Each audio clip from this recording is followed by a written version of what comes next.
أعوذ بالله من الشيطان الرجيم. بسم الله الرحمن الرحيم. ولقد آتينا موسى الكتاب فلا تكن في مرية من لقائه وجعلناه هدى لبني إسرائيل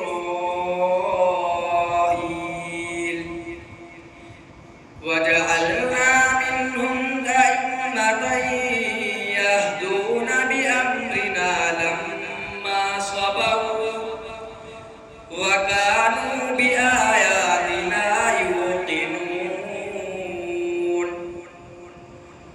إن ربك هو يفصل بينهم يوم القيامة فيما كانوا فيه يختلفون. أولم يهد لهم كم أهلكنا من قبلهم من القرون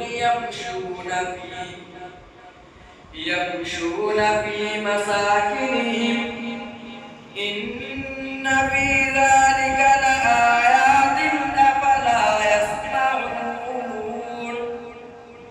أولم يروا أنا نسوق الماء إلى الأرض الجرز فنخرج به زرعا تأكل منه أنعامهم وأنفسهم أفلا يبصرون. ويقولون متى هذا الفتح إن كنتم صادقين.